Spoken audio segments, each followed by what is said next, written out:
साल 2023 में the appendage नाम की एक अमेरिकन फिल्म आई जिसे एक टैलेंटेड औरत एना ज़लाकोविच ने डायरेक्ट किया। ये उसी की एक शॉर्ट फिल्म पर बेस्ड थी जिसे सनडांस फिल्म फेस्टिवल के लिए बनाया गया था। ये कहानी एक औरत के बारे में है जिसके शरीर से एक जीव निकलता है। फिल्म में इस जीव को अपेंडेज कहते हैं। ये पैरासाइट अपने होस्ट के दिमाग से जुड़ा होता है जिससे वो उसके डर और कमजोरी पर जीता है। अंत तक जुड़े रहिए, ये कहानी आपको पसंद आएगी। फिल्म की कहानी शुरू होती है हैना नाम की एक लड़की से जो इस समय अपने माता पिता के साथ डिनर कर रही थी। हैना के हाव भाव से हमें पता चल जाता है कि वो काफी स्ट्रेस में है। उसकी माँ कुछ ऐसी बातें कह देती है जिस पर हैना को बहुत गुस्सा आता है। उसे बुरा लगता है मगर वो कुछ कह नहीं पाती। ठीक उसी समय हैना को अपने पेट में कुछ हलचल महसूस हुई जिससे वो काफी घबरा गई, जैसे कोई चीज बाहर निकलने की कोशिश कर रही हो, मगर फिर सब ठीक हो जाता है। अब कहानी आगे बढ़ती है और हम जान पाते हैं कि हैना असल में एक फैशन डिजाइनर है जो इन दिनों एक कंपनी में काम करती है। हैना का एक बॉयफ्रेंड भी है जिसका नाम केलन है। आज रात हैना को देर रात तक काम करना पड़ा क्योंकि उसके बॉस को सीजन पिक के लिए कोई एक फैशन डिजाइनर चाहिए। कपड़े बनाते समय हैना की उंगली जख्मी हो गई मगर वो रुकती नहीं और अपने काम को पूरा करती है। अगली सुबह जब हैना केलन के साथ शावर में थी तो हम दर्शकों को उसका बर्थ मार्क दिखाया जाता है और यही वो जगह है जहां हैना को पिछले कुछ दिनों से अजीब महसूस हो रहा है। नाश्ते के समय हैना को उसके बॉस का मैसेज मिला जिसमें वो अच्छे काम की डिमांड कर रहा था। ये एक इशारा था हैना के लिए कि अगर उसके काम को पसंद ना किया गया तो शायद उसे नौकरी से निकाल दिया जाए। ये सोचकर फिर से हैना के बर्थ मार्क वाली जगह पर उसे दर्द महसूस हुआ। अब ये बढ़ता ही जा रहा था। रात को उसने जो ड्रेस बनाई थी वो उसे कंपनी में ले आई। यहाँ हम मिलते हैं हैना की एक और दोस्त ईस्टर से जो असल में केलन की भी दोस्त थी। उनके बॉस को दोनों का ही डिजाइन पसंद नहीं आता, बल्कि वो तो हैना की काफी इंसल्ट करता है कि उसने किसी और के काम को चुराने की कोशिश की। इन बातों से हैना को बहुत बुरा लगता है मगर वो मजबूरी में कुछ कह नहीं पाती। और जब वो वॉशरूम गई फिर से उसे ऐसा ही महसूस हुआ जैसे कोई चीज उसके पेट से निकलना चाहती हो। इतने में ईस्टर वहां आई जो हैना से उसकी हालत के बारे में पूछती है, जिस पर हैना उसे ज्यादा कुछ नहीं बताती। शाम को जब वो केलन के साथ थी और दोनों एक दूसरे के करीब आने की कोशिश कर रहे थे तो केलन उसके बर्थ मार्क पर हाथ लगाता है जिससे हैना घबरा गई और तुरंत उठ गई। ठीक उसी समय एक बार फिर से उसे अपने बॉस की तरफ से एक मैसेज आया कि कल उसे अपना काम दिखाना होगा, जिससे तुरंत ही उसका मूड बदल गया। वो कुछ नए डिजाइन बनाने की कोशिश कर रही थी मगर उसका दिमाग काम ही नहीं कर रहा था और जैसे जैसे वो स्ट्रेस में जा रही थी उसके पेट पर वो जीव उग रहा था। जैसे ही हैना शर्ट ऊपर करती है ये देखकर वो चौंक जाती है कि एक बदसूरत सा जीव उसके शरीर के साथ जुड़ चुका है जो बात भी कर सकता था। वो हैना को सिर्फ बुरी बातें ही बता रहा था। हैना को तो यही लग रहा था कि ये बस एक बुरा सपना है और कुछ नहीं। इतने में वो जीव उसके शरीर से अलग हो गया। ऐसा होते ही हैना बेहोश हो गई। होश में आने पर वो अपने पेट को जख्मी पाती है। जो हुआ उसके साथ वो कोई सपना नहीं था। इतने में वो जीव उस पर कूद जाता है। घबराहट में हैना उसे दूर फेंक देती है जिससे वो वहीं पड़ा रहा। हैना उसे कपड़ों में छुपा देती है। अपने जख्म पर पट्टी करने के बाद वो फिर से काम में लग गई और इस बार वो अपने पेट के जख्म और उस जीव के शरीर से अलग होने से एक आइडिया लेती है और बड़ा ही अजीब सा ड्रेस तैयार करती है जो उसके बॉस को काफी पसंद आता है और वो उसे काम जारी रखने को कहता है। ईस्टर अपने दोस्त के लिए खुश थी कि उसने इतना अच्छा काम किया मगर हैना का जख्म अभी भी ठीक नहीं था। उससे खून बह रहा था, इसलिए वो डॉक्टर के पास चली गई। डॉक्टर के हिसाब से ये किसी तरह की एलर्जी थी। बर्थ मार्क को देखकर वो डॉक्टर कहता है कि ये बिल्कुल यहाँ आया। हालांकि हैना डॉक्टर को सच नहीं बताती कि इस जगह से एक अजीब सा बदसूरत जीव अलग हुआ है। डॉक्टर डुअल डीएनए की बात करती है। अक्सर जब माँ के पेट में ट्विंस होते हैं तो ये एक दूसरे के डीएनए को थोड़ा बहुत अब्सॉर्ब कर लेते हैं, मगर असलियत में इन बातों का उस जीव से कोई लेना देना नहीं था। शाम को वो ईस्टर के साथ थी जहां धीरे धीरे अब उसे शक होने लगा जैसे केलेनी उसके बॉयफ्रेंड का ईस्टर के साथ चक्कर चल रहा है। ये सोचकर वो तुरंत ही वहां से घर आती है और घर आते ही वो देखती है कि वो जीव अब बड़ा हो चुका है। उसके हाथ पैर भी उगना शुरू हो गए हैं। ये जीव मतलब अपेंडेज हैना के सामने अजीब अजीब सी बातें करने लगा जैसे कि केलन उससे प्यार नहीं करता, वो ईस्टर को पसंद करता है, हैना को कोई पसंद नहीं करता, वो अकेली मरेगी, इस तरह की बातें। और बातों बातों में ये चीज अपने अजीब आंखों से हैना को हिप्नोटाइज भी कर रहा था। मगर ठीक उसी समय हैना को अपनी माँ की तरफ से कॉल आई जिससे वो होश में आ गई और मौका मिलते ही उस अपेंडेज को अपने जूते से मार के बेहोश कर देती है। हैना की माँ उसे किसी पार्टी के बारे में बताना चाहती थी। कॉल के बाद हैना उस अपेंडेज को बैग में डाल देती है और उसे तहखाने में बंद करके रखती है। अगले दिन केलन और ईस्टर दोनों हैना को पिकनिक पर ले जाना चाहते थे, मगर हैना को ऐसा लगा जैसे केलन और ईस्टर के आपस में काफी बन रही है, इसलिए उसे अच्छा नहीं लगता और वो बीमारी का बहाना करके घर पर ही रह जाती है। हालांकि ये सब उसके दोस्तों को बड़ा अजीब लगा, खासकर केलन को। उनके जाते ही हैना इंटरनेट पर ऐसी जानकारी ढूंढने लगी जैसे कि उसके साथ हुआ। फिर उसे कुछ ऐसे लोगों का ग्रुप मिला जो यही दावा कर रहे थे कि वो भी इन्हीं हालात से गुजर रहे हैं या गुजर चुके हैं। हर संडे को ऐसे लोग एक जगह मिलते, इसलिए उनकी लोकेशन निकालकर हैना भी उस जगह चली गई। ये शहर से थोड़ी दूरी पर एक खाली इमारत में जमा होते थे। हैना वहाँ कुछ लोगों से मिली, उनके शरीर पर भी वैसे ही निशान थे, यानी बर्थ मार्क। फ्रेड नाम का एक आदमी जो इस ग्रुप का लीडर था, वो कहता है कि हम सभी के साथ ये हुआ है, यानी शरीर से उस जीव का निकलना। ये जानकर तो हैना को विश्वास नहीं हो रहा था कि ये सब सच है और उसके अलावा बाकी लोगों के साथ भी ये हो चुका है। उसका कहना था कि हमें हॉस्पिटल जाना होगा, हमें एक साथ उन्हें ये बताएंगे तो उन्हें हम पर विश्वास भी होगा। मगर फ्रेड बताता है कि ये सही आइडिया नहीं, क्योंकि ये बहुत ही रेयर डिजीज है। हमारे कुछ साथियों ने ऐसा किया और अब उन पर प्रयोग हो रहे हैं। हम मिलकर इससे लड़ सकते हैं और हमने तरीका ढूंढ निकाला है। फ्रेड आगे बताता है कि ये अपेंडेज अपने होस्ट के कमजोरियों और उसके डर पर जीता है। इसे अपने होस्ट के बारे में सब पता होता है। इसके पास कुछ शक्तियां भी है, जैसे ये तुम्हें हिप्नोटाइज करके तुम्हारे दिमाग और शरीर को कमजोर कर देगा। हैना पूछती है कि इसे कैसे खत्म किया जाए, तो फ्रेड बताता है क्योंकि ये चीज हमारे ही शरीर का हिस्सा है, इसलिए अगर तुम इसे नुकसान पहुंचाओगी या मारोगी तो तुम पर भी असर होगा।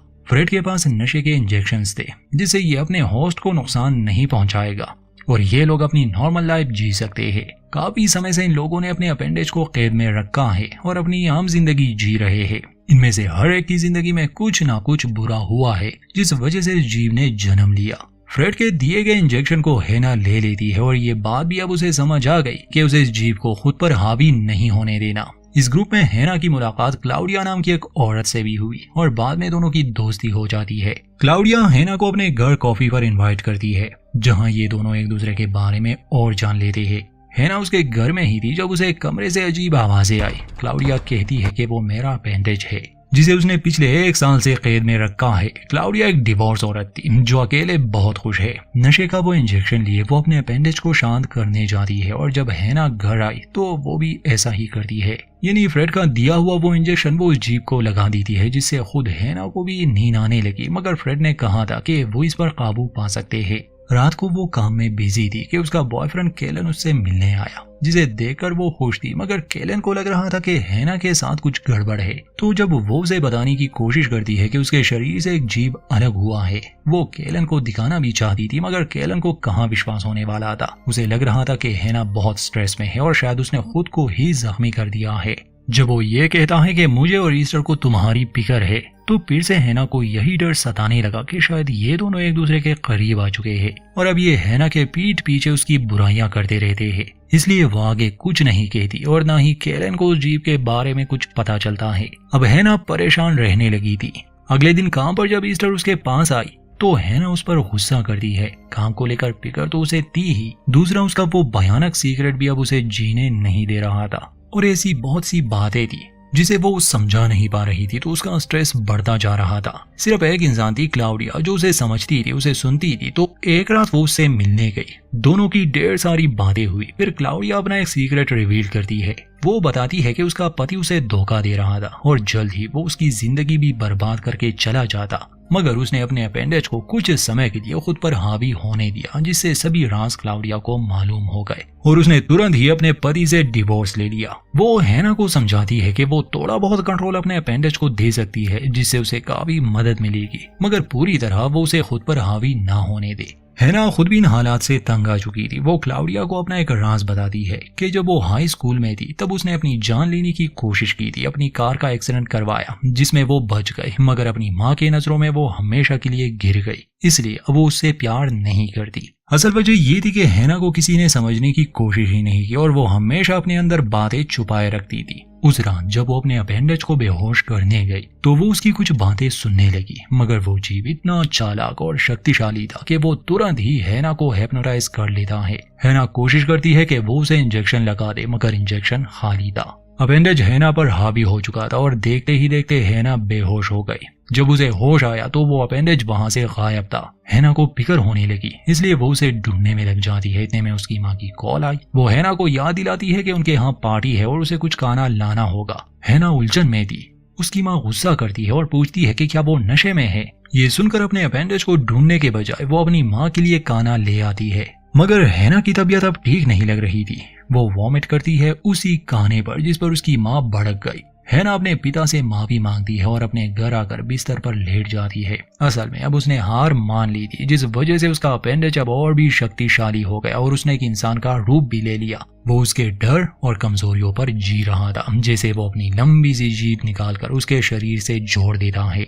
अगले दिन दिखाया जाता है कि क्लाउडिया वहां आई है। पता चलता है कि क्लाउडिया भी एक अपेंडेज है। उसने हैना को फंसाया ताकि उसका अपेंडेज शक्तिशाली बने और आजाद हो जाए। इंजेक्शन भी उसी ने खाली करवाया था। असल क्लाउडिया तो अपने घर में कैद है और बाहर उसका अपेंडेज घूम रहा है। अब हैना का अपेंडेज बिल्कुल उसी की तरह दिखने लगा था, बस आंखें अजीब थी, जिसके लिए क्लाउडिया लेंसेज लाई थी। ये दोनों मिलकर असली हैना को बांध देते हैं और उसे गाढ़ा देते हैं, जिसे वो मरेगी तो नहीं मगर अपने होश में नहीं रहेगी। अब अपेंडेज ने हैना की जिंदगी ले ली, इसलिए सबसे पहले वो केलन और ईस्टर को टेक्स्ट करती है। वो दोनों एक साथ ही थे, इसलिए उन्हें बड़ा अजीब लगा। शाम को ईस्टर उससे मिलने उसके अपार्टमेंट में आई। अब हैना के अपेंडेज ने उसी की जगह ले ली थी, इसलिए ईस्टर उसे ही हैना समझ रही थी और क्लाउडिया को देखकर ईस्टर को काफी अजीब लगा। अगले दिन काम पर वो एक खास तरह का ड्रेस डिजाइन करती है जो कि उसके बॉस को काफी पसंद आता है। ये अपेंडेज इंसान के गहरे राज जानता था, इसलिए ये अपने बॉस के राज भी जान चुकी थी कि उसे किस तरह के डिजाइन पसंद आएंगे। वो तुरंत ही हैना को प्रमोट कर देता है, मगर ईस्टर को कुछ गड़बड़ लग रही थी।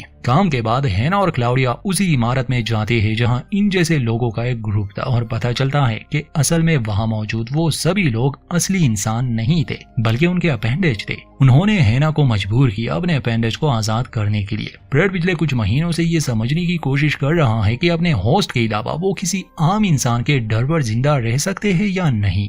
इस समय उन्होंने एक आदमी को पकड़ लिया था जिसके सभी गहरे राज वो जान चुका था और वो उसके डर पर फीड कर रहा था, जिसे देखकर बाकी अपेंडेज भी खुश थे कि अब उन्हें सिर्फ अपने होस्ट की जरूरत नहीं पड़ेगी। वहां ईस्टर जब हैना के घर गई तो दरवाजा बंद था, मगर खिड़की से झांकने पर उसने देखा कि हैना को कैद किया गया है, इसलिए वो तुरंत ही खिड़की तोड़कर उसे बचा लेती है। हॉस्पिटल लाने के बाद ईस्टर को सब पता चला कि असल में हैना के साथ क्या हुआ है। हैना उसे अपने बर्ताव के लिए माफी मांगती है जो भी उसने किया।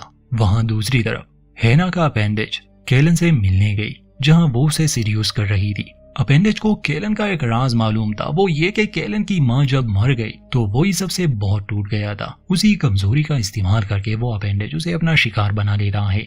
वहां हॉस्पिटल में हैना को ये सब महसूस हुआ कि उसका अपेंडेज अब किसी और के डर पर जी रहा है, इसलिए ईस्टर को लिए वो केलन के यहाँ आई, जहां वो देखती है कि उसका अपेंडेज अब केलन से भी खून पी रहा है। इससे पहले कि वो अपने बॉयफ्रेंड को बचा पाती, क्लाउडिया भी वहां मौजूद थी जो उससे लड़ती है, उसे बेहोश करने की कोशिश करती है, मगर चूंकि ईस्टर भी हैना के साथ वहां आई थी इसलिए एक नीडल वो क्लाउडिया के पैर में घुसा देती है और हैना वही इंजेक्शन उसे लगा देती है।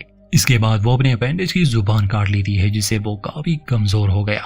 हैना उससे डरती नहीं बल्कि कहती है कि मैं तुम्हारा ख्याल रखूंगी। इसके बाद ये लोग असली क्लाउडिया को भी आजाद कर देते हैं। धीरे धीरे सब कुछ ठीक होने लगा, यहाँ तक कि ईस्टर और हैना अब अपनी कंपनी शुरू करना चाहते थे। हैना अपने माता पिता से भी माफी मांगती है जब उसने खुद को मारने की कोशिश की, और अंत में दिखाया जाता है कि वो जीव अब भी उसके साथ है और हैना उसका एक छोटे बच्चे की तरह ख्याल रख रही है, क्योंकि उसका आकार अब फिर से छोटा हो गया था और कमजोर भी। इसी के साथ द अपेंडेज फिल्म का अंत होता है। दोस्तों, फिल्म का कॉन्सेप्ट समझना ज्यादा मुश्किल नहीं है। इसमें दिखाया गया जीव असल में हैना की नेगेटिविटी को दर्शा रहा है। जब भी वो उम्मीद खो दी थी और उसके दिमाग में सिर्फ बुरे ख्याल ही आते तो ये जीव शक्तिशाली हो जाता, मगर ये इंसान की फितरत है, उसमें इस तरह के इमोशंस होते हैं, इसलिए हैना उसे पूरी तरह से खत्म नहीं कर पाई। हाँ, उसने उसे काबू करना जरूर सीख लिया था। हर इंसान की जिंदगी में अच्छी और बुरी चीजें होती है, अगर बुराई को खुद पर हावी करोगे तो अपेंडेज जैसा एक जीव उसकी जगह ले लेगा, इसलिए अपने नेगेटिव इमोशंस पर काबू रखना चाहिए। उम्मीद करते हैं कि ये फिल्म आपको पसंद आई होगी। वीडियो अच्छी लगे तो लाइक करें और चैनल को सब्सक्राइब करना ना भूलें।